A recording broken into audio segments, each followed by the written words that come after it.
বলে জগন্নাথ মহাপ্রভু কি। জগন্নাথের স্নান যাত্রা, তারপরে তার জ্বর হলো, অনাবসর কাল 15 দিন জগন্নাথ মন্দিরের দরজা থেকে বেরোলেন না, দ্বার রুদ্ধ রইল। সেই সময় স্যুপ জাতীয় খাবার, স্যুপ মানে লিকুইড, বিভিন্ন ওষুধপত্র এইসব দিয়ে জগন্নাথকে রাখা হলো। এরপরে জ্বর ভালো হলে তিনি বাতাস খাওয়ার জন্য রথে বসলেন। জগন্নাথের যে রথ, তার কি নাম? জগন্নাথের রথের কি নাম? নন্দী ঘোষ, মনে থাকবে। জগন্নাথের রথের নাম নন্দী ঘোষ, বলরামের রথের নাম তালধ্বজ, সুভদ্রার রথের নাম দর্পদলন। জগন্নাথের রথের যে রশি, কি নাম? বাসুকি। এটা যে টানবে এবং জগন্নাথের ওই রথযাত্রার কালে যারা জগন্নাথ বলরাম সুভদ্রা মাকে দর্শন করবে, তাদেরকে আর এই জড় দেহ নিয়ে, এই জাগতিক দেহ নিয়ে মায়ার জগতে আসতে হবে না, তাদের অচিরে মোক্ষ প্রাপ্তি হয়ে যাবে। কদাচিৎ কালিন্দিত কল্পিত সঙ্গীত তরলৌ মুদা ভীরি নারী বদন কমল স্বাদ মধুপ রমা শম্ভমরবদি গণ সার্থিত পদৌ জগন্নাথ মম স্বামী নয়নোপথগামী ভবতু ভবতু।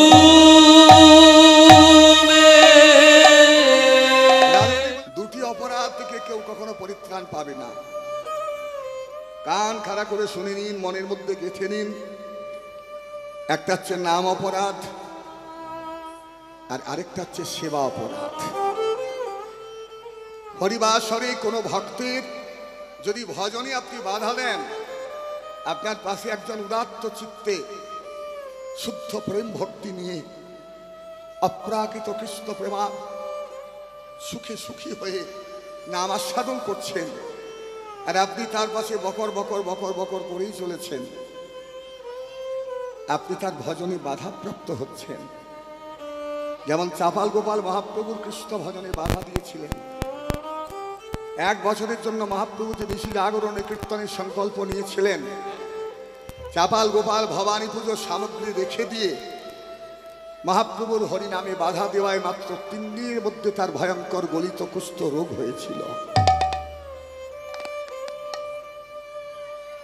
এবং মহাপ্রভুর কৃপাতে, বৈষ্ণবের কৃপাতে সে কিন্তু আবার সেই রোগ থেকে পরিত্রাণ পেল। বৈষ্ণবেতে হয় যদি কারো ক্ষুদ্র অপরাধ, তবে মহা মহা ভজনেও সে পড়ে যায় বাদ। এটা নাম অপরাধ। আর আরেকটা হচ্ছে সেবা অপরাধ। যদি কোনো সাধুগুরু বৈষ্ণব ব্রাহ্মণ, কোনো অতিথি, কোনো ভিখারিকে আপনি সেবা দিতে বাড়িতে নিয়ে গেলেন, আর কোনো কারণে যদি কোনোভাবেই তার অসম্মান হলো, কোনো ত্রুটি হলো, এই অপরাধ কিন্তু আপনি পরিত্রাণ পাবেন না। শুধু আপনি কেন, স্বয়ং গোবিন্দ পরিত্রাণ পাননি, তাকেও স্বীকার করতে হয়েছে। এক অদ্ভুত আলোচ্য প্রসঙ্গ, লীলা প্রসঙ্গে এখানে আমি বলবো যে দুপুর 2:30টার সময় যখন মানুষ ঘুমোয়, দ্বারকায় শ্রী গোবিন্দ রূপকিনীকে নিয়ে ঘুমোচ্ছেন, খাওয়া দাওয়া হয়ে গেছে, দুপুরবেলা ঘুমোচ্ছেন। এমন সময় দুর্বাসা ক্লান্ত, ক্ষুধার্ত, পিপাসার্ত হয়ে দরজায় এসেছে। ঠক ঠক ঠক ঠক কড়া নেড়েছে। তাড়াতাড়ি শ্রীকৃষ্ণ উঠেছে, দেখো তো রূপকিনী কি এসেছে, দেখো তো। তাড়াতাড়ি দরজা খুলে দেখছে স্বয়ং দুর্বাসা মনে এসেছে। আহা, আসুন প্রভু, কি আনন্দ, কত সুখ আমাদের। অনেক ভাগ্যের ফলে ব্রাহ্মণ আসেন গৃহে, যার গৃহে হয় ব্রাহ্মণ সেবন, না করে ব্রাহ্মণ সেবা নিস্তার পেয়েছে কেবা তার সাক্ষী যুধিষ্ঠির আচরণ। আপনি বসুন। অতিথি সৎকার করেছে, আগে প্রণাম, তারপরে পা ধুইয়েছে, পা মুছেছে, আঁচল দিয়ে প্রণাম করেছে। তারপরে গলায় বসন নিয়ে বললো, আপনি বলুন আপনি কি সেবা করবেন। বলে যা সেবা দেওয়া হবে সেটাই করব। বলে ঠিক আছে, তাহলে আপনি একটু বসুন, আমি কিংবা একটু স্নান করে আসুন। রূপকিনী ততক্ষণকে রান্না বান্না করুক। বলে ঠিক আছে, আমি স্নানে চললাম, রূপকিনী রান্না করুক। স্নান করে তাড়াতাড়ি এসেছে, এত খিদের উদ্বেগ তার। রূপকিনী রান্না করছে, রূপকিনী রান্না করছে, আর কৃষ্ণ দেখছে দুর্বাসা বসে আছে, সোনার থালা একটার পর একটা পদ দিচ্ছে দিচ্ছে দিচ্ছে দিচ্ছে। দুর্বাসা কিন্তু পায়েস খেতে বড় ভালোবাসে। পায়েস মানে পরমান্ন, পরমান্ন খুব খুব ভালোবাসে সে। হ্যাঁ, তো বারবার জিজ্ঞাসা করছে, রুক্মিণী এখনো হলো না, আর কত দেরি গো, দাও তাড়াতাড়ি। বলে প্রভু আর একটু সেদ্ধ হতে বাকি আছে, একটু দাঁড়ান। দূর বাবা, যা হয়েছে দিয়ে দাও, আমার আর ভাল লাগছে না, তাড়াতাড়ি নিয়ে এসো। শ্রীকৃষ্ণ সব জানেন, এটাই ঘটনা। তিনি রুক্মিণীকে বললেন, তুমি এক কাজ করো রুক্মিণী, যা হয়েছে সেটাই দিয়ে দাও। ওই উত্তপ্ত ফুটন্ত গরম পায়েসটাকে যখন দুর্বাসার পাতের মধ্যে দিয়ে দিল, অধীর আগ্রহে অপেক্ষা করছিলেন সেই পরমান্ন খাবার জন্য। আনন্দে যখন হাত দিয়ে কৃষ্ণ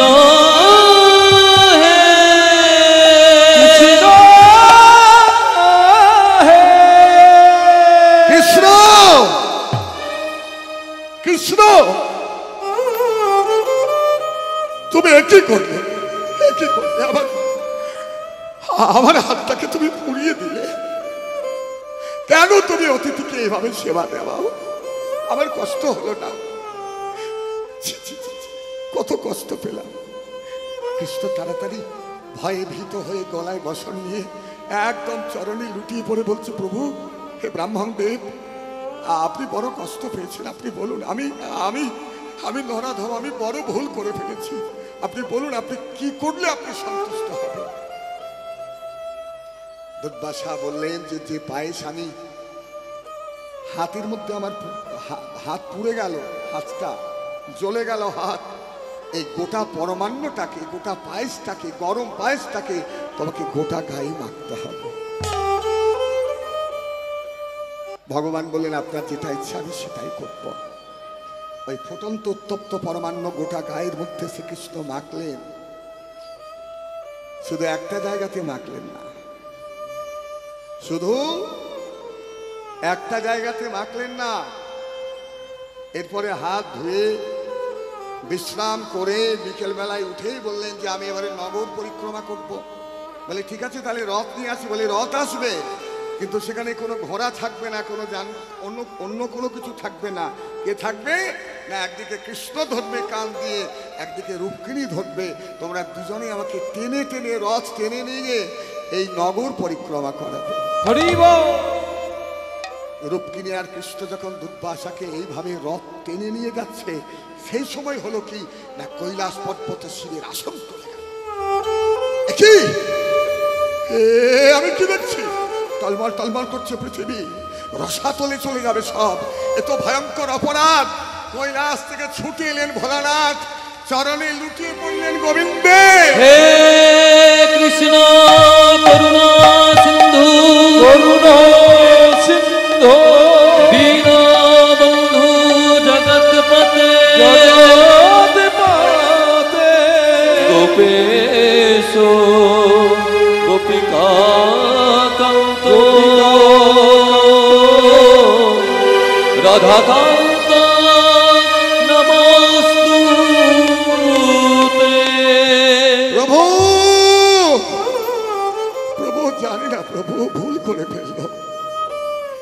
তুমি যে ব্রহ্ম, তুমি যে নিত্য, তুমি যে শাশ্বত, তুমি যে পূর্ণ, তুমি যে সরৈশ্বর্যপূর্ণ, তুমি যে সর্বশক্তিমান। আমার শিষ্য দুর্বাসা জানি না, অজান্তে ভুল করেছে। আর শিষ্যের পাপ যে গুরুর শরীরের মধ্যে এসে যায়, ওকে তুমি ক্ষমা করো। দুর্বাসা চিন্তা করছে, একই রে বাবা, একই করলাম আমি। আমার গুরু শিব, কিন্তু শিবের গুরু তো কৃষ্ণ, আমি কৃষ্ণকে চিনতে পারিনি। তাড়াতাড়ি রথের থেকে নেমে এসে কৃষ্ণের কাছে করজোর করে বলছে, কৃষ্ণ যে পাপ আমি করলাম, এই পাপের প্রায়শ্চিত্ত আমাকে করতে হবে। আমি জানি আমি বড় ভুল করে ফেলেছি। তোমাকে দেওয়ার মতো কিছু আমার নেই, কারণ দুনিয়াতে সব কিছু তোমারই সম্পদ। তবে আমি একজন ব্রাহ্মণ সন্তান, আমি একজন মুনি। আমি তপস্যা করে যেটুকু পুণ্য ফল অর্জন করেছি, আমি তোমাকে আশীর্বাদ দিলাম। তুমি যেখানে যেখানে ওই গরম পায়েস উত্তপ্ত পরমান্ন মাখলে, সেখানে সেখানে মৃত্যু তোমাকে স্পর্শ করবে না।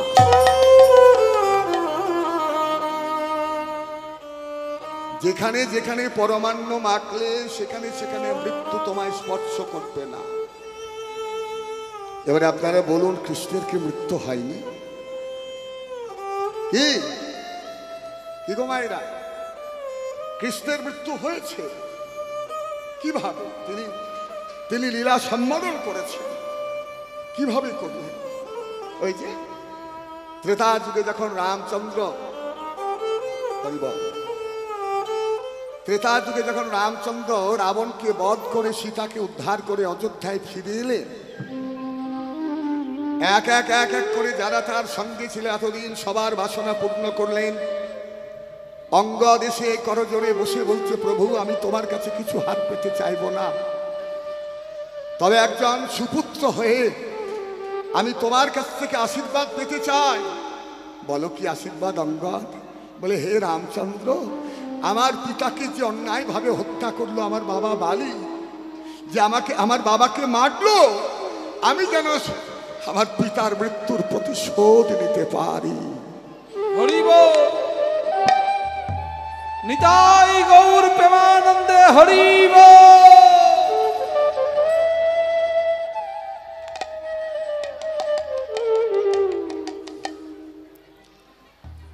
রামচন্দ্র বলেন তথাস্তু।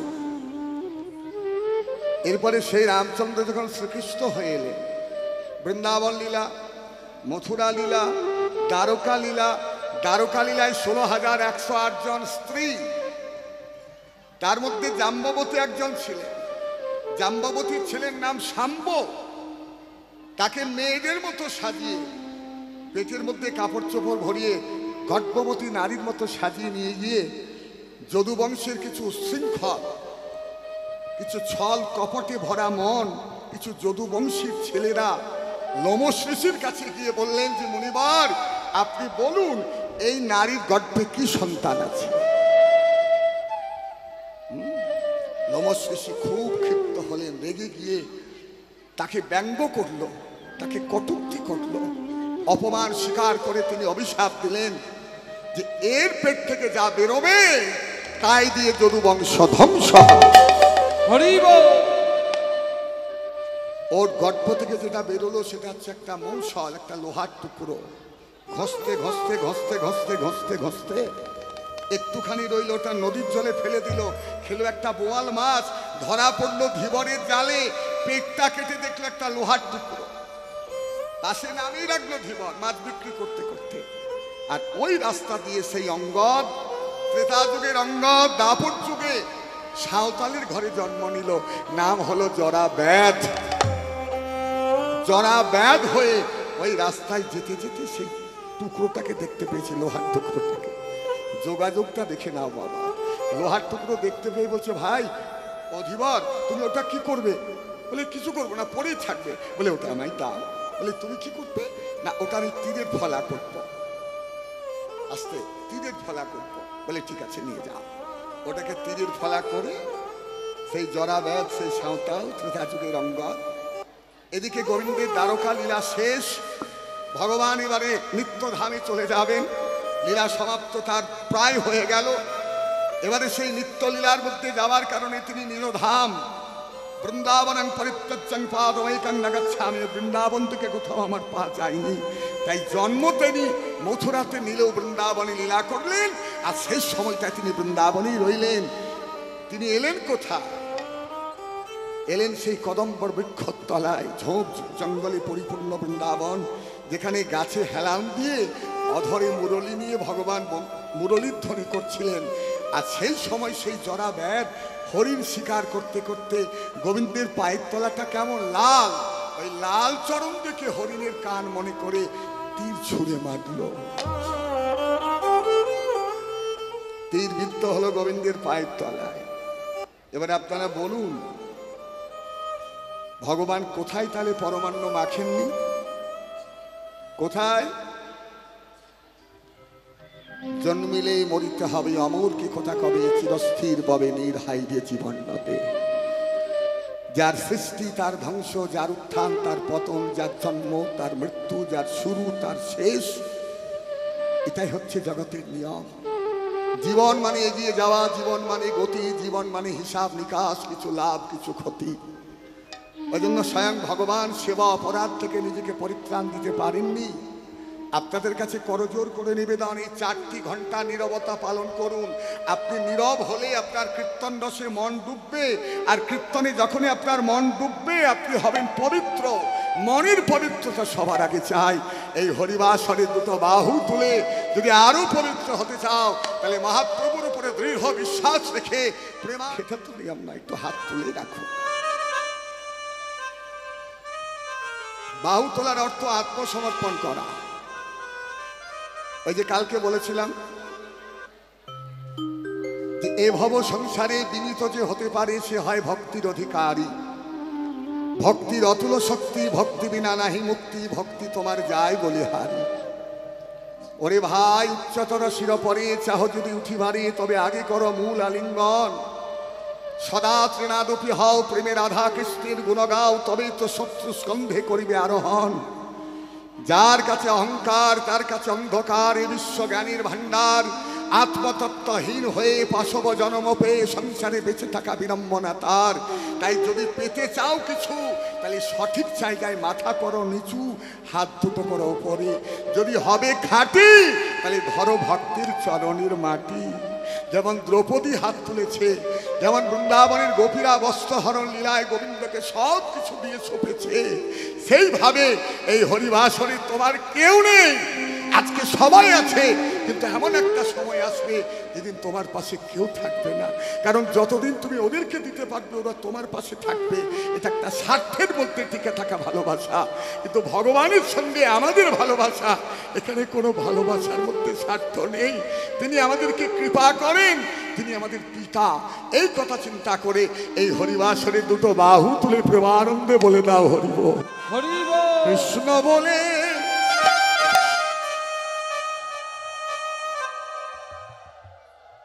বাহু তুলে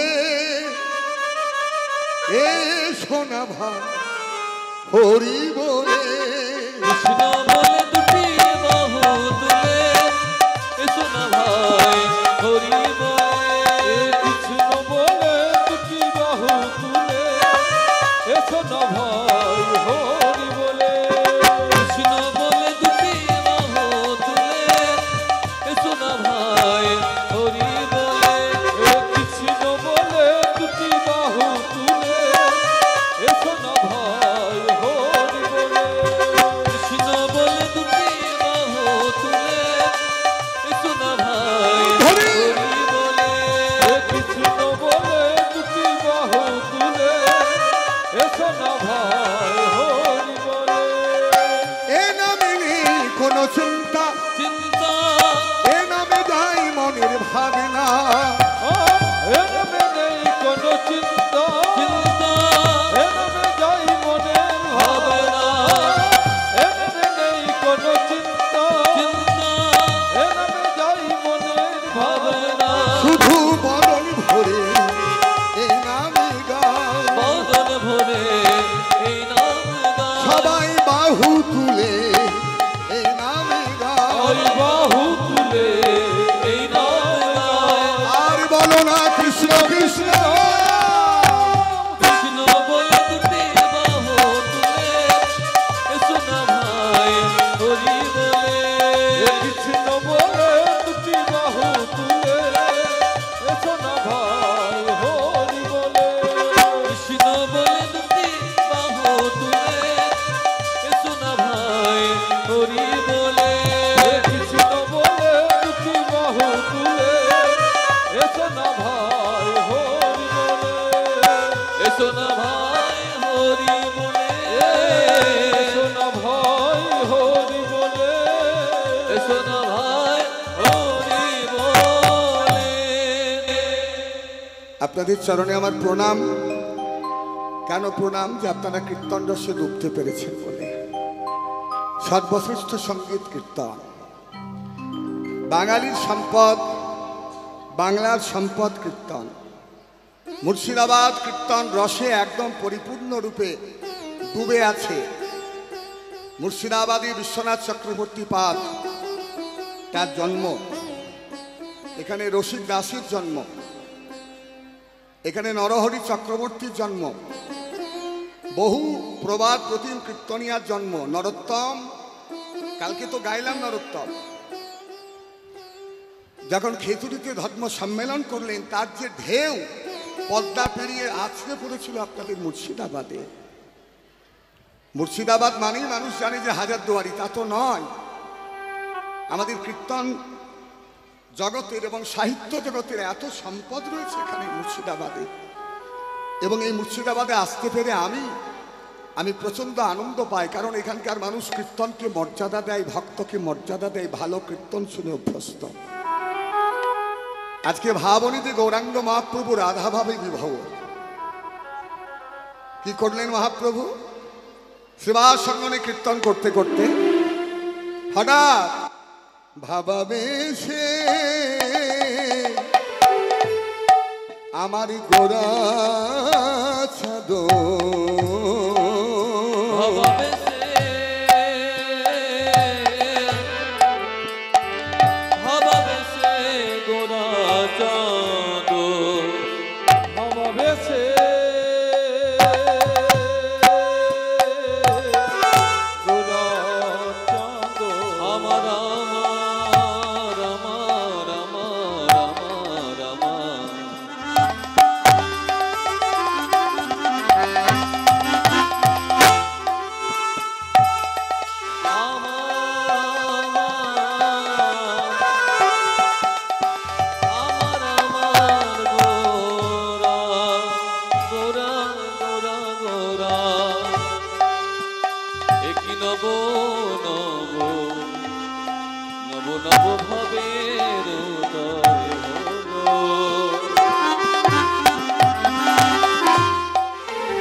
আচ্ছা, আপনারা শাড়ির আঁচলটা কোন দিকে নেন, ডান দিকে না বাঁ দিকে?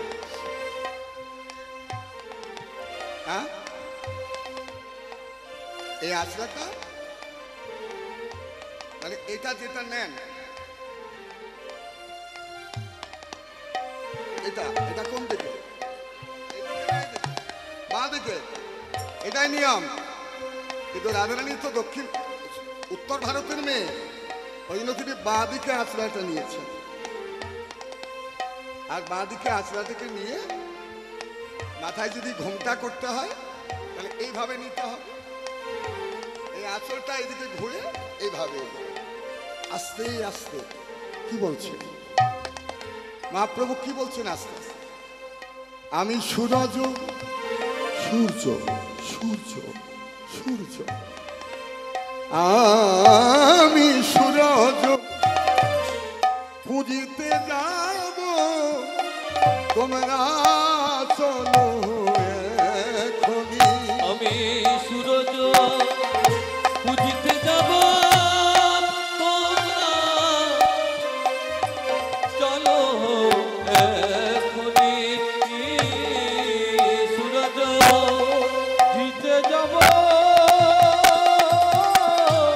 চলো এখনে। তোমরা আর বিলম্ব করো না, আর বিলম্ব করো না, আর বিলম্ব করো না, আর বিলম্ব করো না। ওগো সময় গেলে আর পাবে না, আর বিলম্ব করো না। সময় গেলে আর পাবে না, আর বিলম্ব করো। ওগো সময় গেলে আর পাবে না, আর বিলম্ব করো না। সময় গেলে আর পাবে না। এবারে চলো চলো সবাই চলো, চলো চলো সবাই চলো, চলো চলো সবাই চলো, চলো চলো সবাই চলো,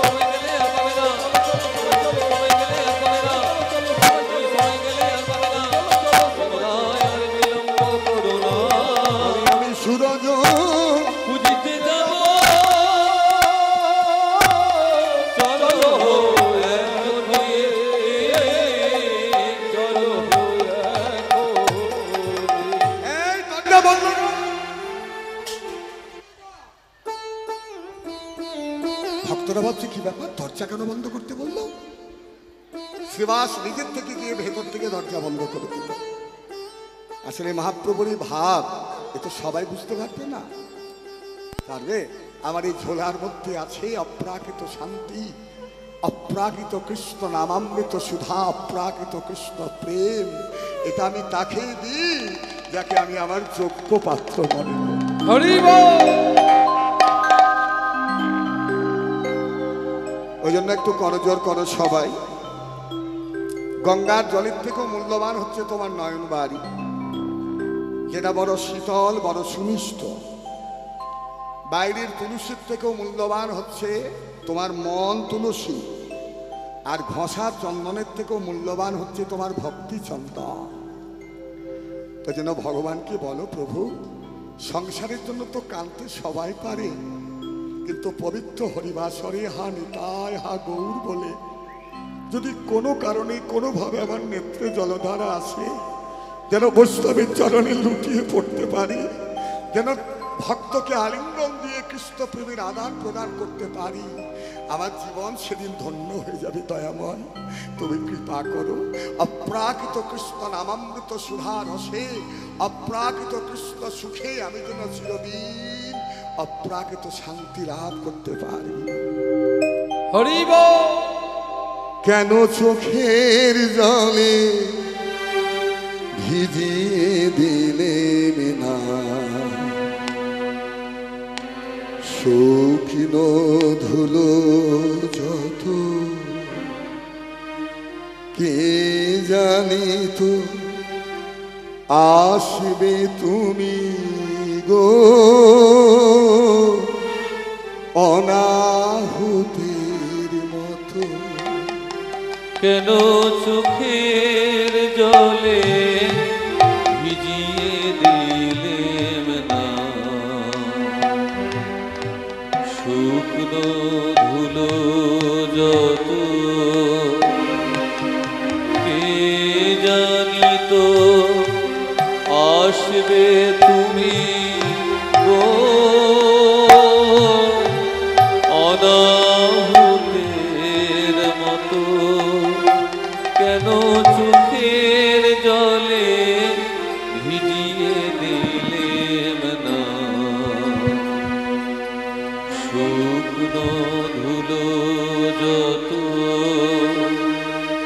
কে জানি তো আসবে তুমি গো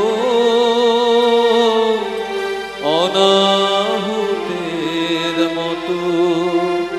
কেন চোখের জলে ভিজিয়ে দিলেম না শুকনো ধুলো যত। এখানে এই জায়গাটা এত পবিত্র কেন জানেন? বলছি ক্ষমা তুল্য ধর্ম, মানব তুল্য জন্ম, কার্তিক তুল্য কায়া, বটতুল্য ছায়া, গোলক তুল্য ধাম, তেমনি আমার মধুর হরিনাম। হরিনামে হরিনামে। হরি কোথায়?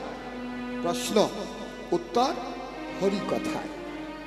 কিন্তু হরি কথাটা যদি হরি কথার মতো হয় তবেই তো হরি নামবে গো। আর ভগবান যে নামবে তার প্রমাণ কি?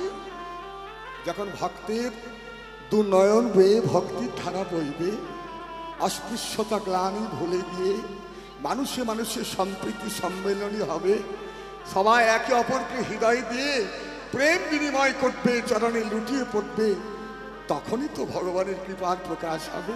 হৃদয়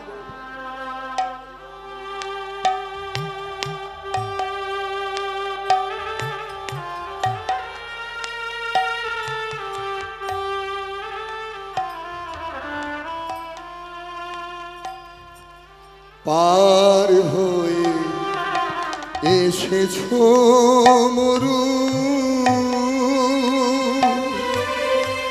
নাই যে সেথা ছায়া তরু। পার হয়ে এসেছো মরু, নাই যে সেথায় ছায়া তরু। পথের দেখুন,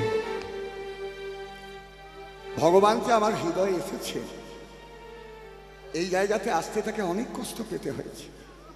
আমার হৃদয় এত কঠিন, এত উত্তপ্ত, এত তাপ এখানে, সাংসারিক তাপ। আমি যদি আগে জানতাম যে তুমি কৃপা করে প্রেমময় করুণাময় হয়ে আমার এই ব্যথাতুর হৃদয়ের মধ্যে কৃপা করে আসবে, আমি তো চোখের জল দিয়ে তোমার এই আশার পথটাকে ভিজিয়ে দিতাম। কারণ যে পথে তুমি এসেছো সেখানে কত কঠিন মাটি, কত অহংকারের মাটি, কত দুর্বাসনা কামনার মাটি, তোমার কোমল চরণে কত ব্যথা লেগেছে ভগবান। এসেছো মরু ধরে নাই যে সেথায় ছায়া তরু পথের দুঃখ দিলেন তোমায় গো, এমন ভাগ্য হতো কেন চোখের জলে ভিজিয়ে দিলেম না শুকনো ধুলো যত কে জানিত আসবে তুমি গো অনাহুতের মতো কেন চোখের জলে ভিজিয়ে দিলেম না শুকনো ধুলো যত গভীর দুঃখে মরিমে আমার ডাক দিয়েছে গো। কৃষ্ণ কথা, কৃষ্ণ রূপ, কৃষ্ণ সেবা, কৃষ্ণের প্রসাদামৃত কোনোটাই তোমার ভাল লাগবে না। গৌরাঙ্গ মহাপ্রভু সেই প্রেমের ঋণী হয়ে, সেই রাধারানীর প্রেম ঋণ সজ্জনিত কারণে কলিযুগে গৌর হয়ে জন্ম নিলেন। কেন নিলেন? একটাই তার বাসনা, কৈছন ত্বা প্রেমা কৈছন মধুরিমা কৈছন সুখেতে ভোর, এতির বাঞ্ছিত ধন ব্রজি মোর না হইল পুরন ভাবিয়া না পাই। রাধে, তোমার প্রেম কেমন, তোমার প্রেমের মাধুর্য কেমন, আর কৃষ্ণকে যে তুমি এত ভালোবাসো, সর্বেন্দ্রীয় সমর্পণ, একদম পায়ের নখ থেকে মাথার চুল পর্যন্ত গোটাটা সর্ব দেহ দিয়ে গোবিন্দ সেবা, এটা একমাত্র রাধারানী দেখিয়েছেন। এক পলক যদি কৃষ্ণকে না দেখেছে, যেন এক যুগ মনে হয়েছে তা। যুগায়িতাং নিমিষেন চক্ষুষা পাবৃষায়িতাং শূন্যাতীন জগৎ সর্বং গোবিন্দ বিরহেণ মে। কত সুন্দর কথা। এক পলক যদি কৃষ্ণকে না দেখি এক যুগ মনে হয়। চক্ষুষা পাবৃষায়িতাং, অবিরত নেত্রে জলধারা বয়, হা কৃষ্ণ দেখা দাও বলে। শূন্যাতীন জগৎ সর্বং, সমস্ত জগৎ আমার কাছে শূন্য বলে মনে হয়, গোবিন্দ বিরহেণ মে। তাহলে সেই রাধারানীর প্রেম আমাকে শোধ করতে হবে।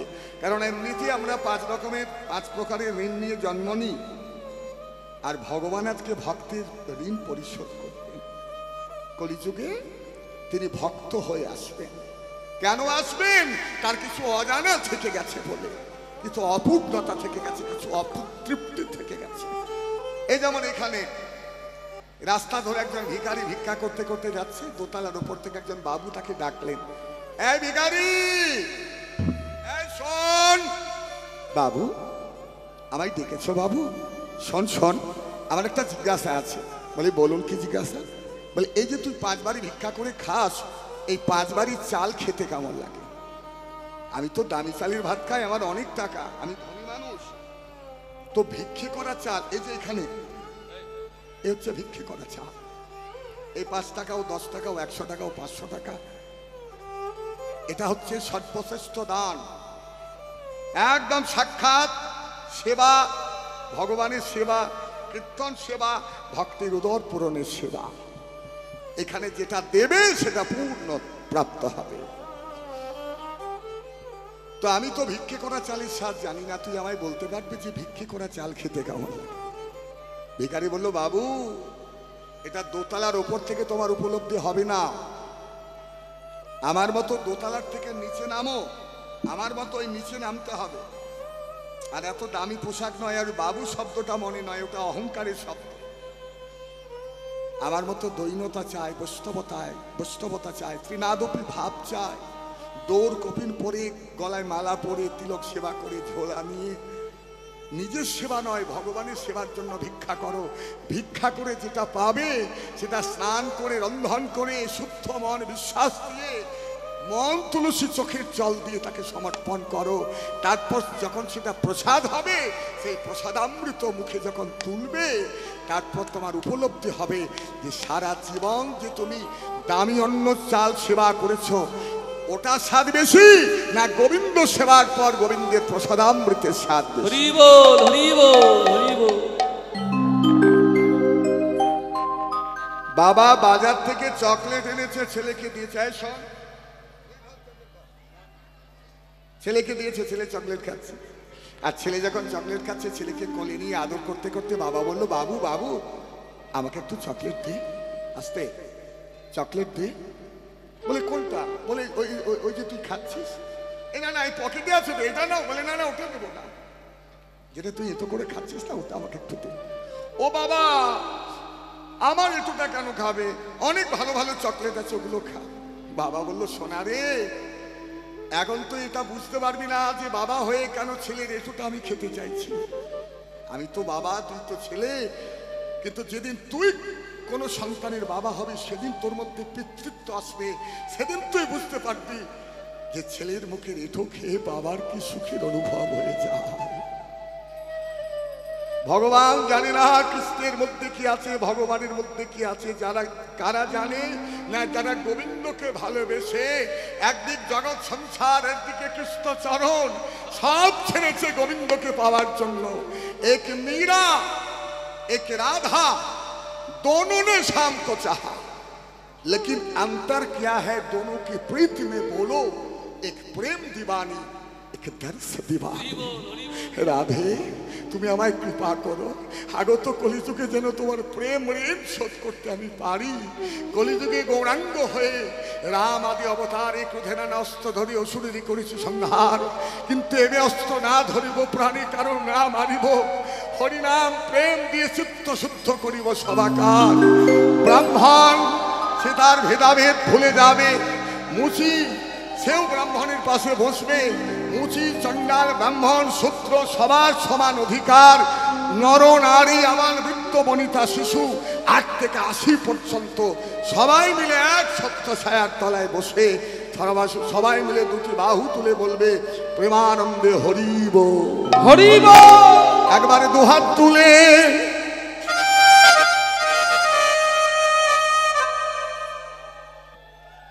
ডাক্তার বলছে আপনি প্রতিদিন 10 কিলোমিটার হাঁটুন। আপনি চিন্তায় পড়ে গেলেন, আপনি এত কুঁড়ে, আপনি সকাল 8টার নিচে ঘুম থেকে ওঠেন না। 10 কিলোমিটার ভোরবেলা উঠে হাঁটা সম্ভব?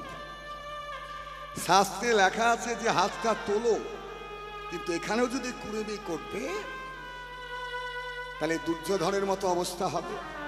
দ্রৌপদী যদি গোবিন্দকে একটা হাতেই তুলে রাখতো, কখনোই কৃপা পেত না। ও লজ্জা নিবারণ করতে সেদিন কেউ আসতো না, কিন্তু যখন পারলো না তখন দুটো হাত তুলে দিল। আর ভগবানকে এটাও জানিয়ে দিল যে আজকে যদি লজ্জা আমার যায়, আমি তোমাকে বিশ্বাস করেছি, আমার লজ্জা গেলে এ লজ্জা আমার যাবে না, এ লজ্জা তোমার ভগবান। কারণ তুমি বলেছো ভক্ত তোমার মাতা পিতা, ভক্ত তোমার গুরু, ভক্তই তোমার নাম রেখেছে বাঞ্ছা কল্পতরু। দুটো বাহু তুলে গোবিন্দকে ডাকলো, বিশ্বাস আর ভরসা করে। গোবিন্দ তাকে কৃপা করে এত বস্ত্র দিল যে দুঃশাসন টেনে শেষ করতে পারে। এই বিশ্বাসটা চাই, কোনো কিছুর দরকার নেই। হ্যাঁ, ভগবান তোমার রূপ যৌবন শিক্ষা দীক্ষা টাকা পয়সা কোনো কিছু চাইবে না। ভগবান তোমার বিশ্বাস আর ভক্তি তাকে চাইবে। ওই জন্য দেখো একটা কথা বলি, কীর্তন শুনছেন, কীর্তন শোনার পর যখন উঠছেন তখন ঝাড়ি ঝেড়ে চলে যাচ্ছে, কোনো লাভ হচ্ছে না। কীর্তন শোনা আমার তখন, কীর্তন করা আমার তখনই সার্থক হবে। আমার কীর্তন শুনে যে প্রতিদিন সন্ধ্যাতে মদ ছাড়া বাঁচতে পারে না, সেই লোকটা যদি সন্ধ্যাবেলায় ঠাকুরের কাছে গিয়ে অষ্টোত্তর শতনাম পরে, গীতা পাঠ করে, কি মদের দোকান ছেড়ে দেয়, আমি জানবো আমার কথাতে কাজ হয়েছে। যে মানুষটা কোনোদিন মাছ মাংস ছাড়া চলে না, সে মানুষটা যদি প্রসাদ ভোজ্য হয়, আমি জানবো আমার কীর্তন করা সার্থক হয়েছে। যে জীবনে কীর্তনের ধারে পাশে আসে না, কীর্তনের চাঁদা দেয় না, সেই মানুষটা যদি 500 টাকা চাঁদা দেয়, আমি জানবো যে মহাপ্রভু তাকে কৃপা করেছে। এখানে এখনো বসে যদি বলবেন যে শিবপুর, তাহলে কি করে হবে? হরিনাম কৃষ্ণনাম বড়ই মধুর, যারা কৃষ্ণ ভজে তারা হয় চতুর। একটু চতুর হও। ভক্ত কখনোই সাংসারিক জগতে চাতুরালি করতে পারে না।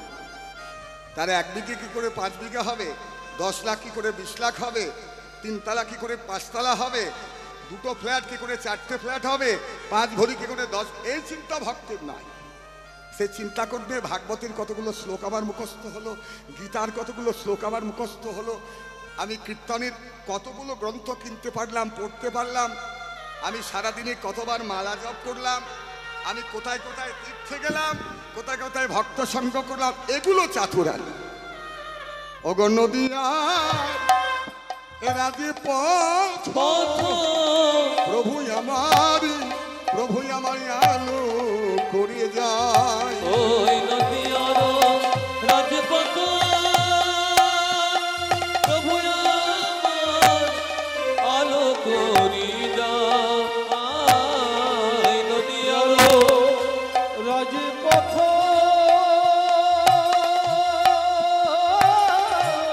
আলো করি যায়। চলে যাই চলে যাই চলে যায়, চলে যায়, চলে যাই চলে যাই চলে যায়, চলে যায়, ওই আমার গোড়া রায়, চলে যাই চলে যাই।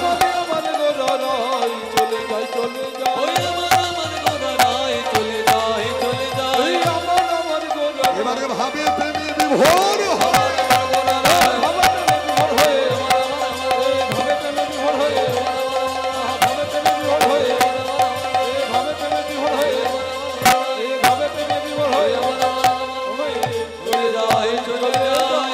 এখন নদিয়া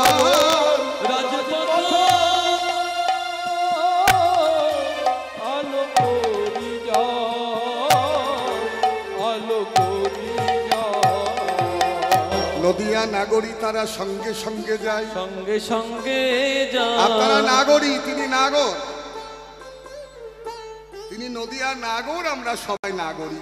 কারা মহাপ্রভুর ভাবে ডুবে যাবে, কারা মহাপ্রভুর সঙ্গে যাবে সখী হয়ে। মহাপ্রভুর সেই সূর্য পূজা রাধা কৃষ্ণের মিলন দেখবে, একটু হাত তুলে দেখাও তো, কারা যাবে? যারা যাবে তার হাত তুলে। তাহলে যেতে গেলে একটু নাম গাইতে হবে, যেটা প্রভু ভালোবাসেন। করতালি দিয়ে। করতালি কেন দেবে? করতালি দিয়েছিল ভক্ত প্রহ্লাদ। ওর বাবা যখন ওকে অনেকভাবে মারবার চেষ্টা করেও পারেনি, তখন প্রহ্লাদের হরিনাম যা যা দিয়ে করতো, প্রহ্লাদ সেই যন্ত্রগুলোকে ভেঙে দিল। আর যখন যন্ত্র ভেঙে দিল, তখন ভক্ত প্রহ্লাদ আনন্দে শ্রীহরিকে জানিয়ে বলল, প্রভু আমার বাবা আমার শরীর থেকে প্রাণটাকে নেয়নি, প্রাণটা রেখেছে, আর আমার এই হাত দুটোকে কেটে নেয়নি। বাইরের যন্ত্রের থেকেও মূল্যবান যন্ত্র হচ্ছে এই হাত, কর তাল। প্রাণ ভরে তোমার গান গাইবো, তোমার কথা গাইবো, আর এই হাতে তালি দেব। তখন থেকে করতালির উদ্ভব, সৃষ্টি। এরপরে গৌরাঙ্গ মহাপ্রভু নিজে বলেছিলেন যে, রে কলির জীব, সবে মিলে নিজ গৃহ দ্বারিতে বসিয়া কীর্তন করহ সবে হাতে তালি দিবে। সবাই করতালি দেবেন, তবে ওই স্টাইল মেরে এমনি করে দেবেন, কোনো আওয়াজও হবে না, শুধু হাত নয়। তাহলে কি হবে জানো? আমাদের ভজন যত ঊর্ধ্বে উঠবে, গোবিন্দের কৃপা তত নেমে আসবে। আর আমরা যত নামবো নিচে, তিনি কিন্তু আমাদের নাগালে আসতে পারবেন না। এমনি করবে, নিচে নামবে পাতাল, আর উপরে বৈকুণ্ঠ। পুরো হাত তুলে এইভাবে, হরে কৃষ্ণ হরে কৃষ্ণ কৃষ্ণ কৃষ্ণ হরে হরে, হরে রাম রাম রাম হরে হরে,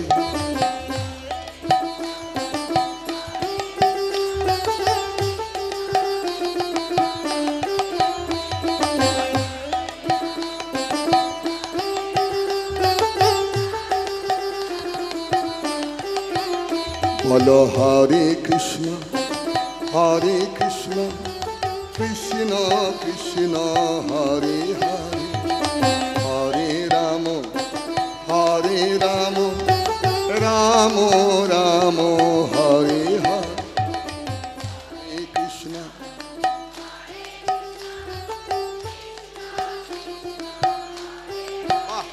কি সুন্দর পরিবেশ।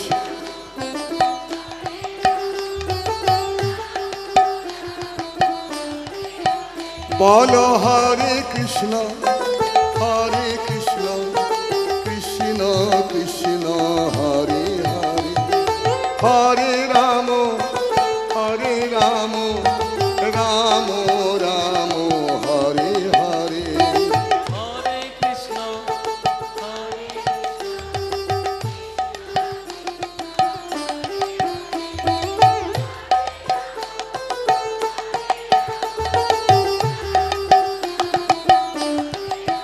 বলো হরে কৃষ্ণ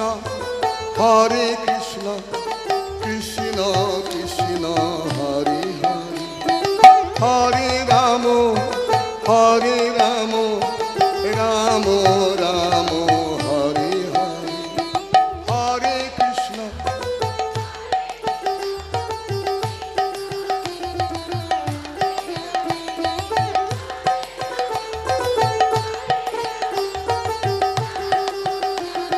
আচ্ছা, ওই চেয়ারে যারা বসে আছেন দিচ্ছেন তো সবাই?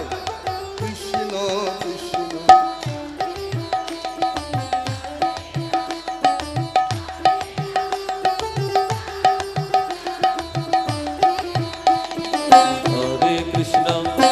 হরে কৃষ্ণ কৃষ্ণ কৃষ্ণ হরে হরে হরে রাম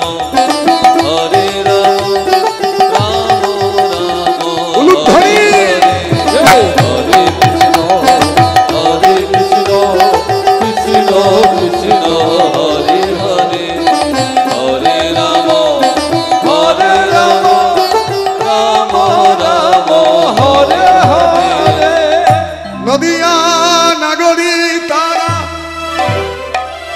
সঙ্গে সঙ্গে যাই সঙ্গে যায় আর পূরব পড়িল মনে বাসু ঘষে গাই পুরব পড়িল মনে জানি তাই বাসু ঘষে আমাদের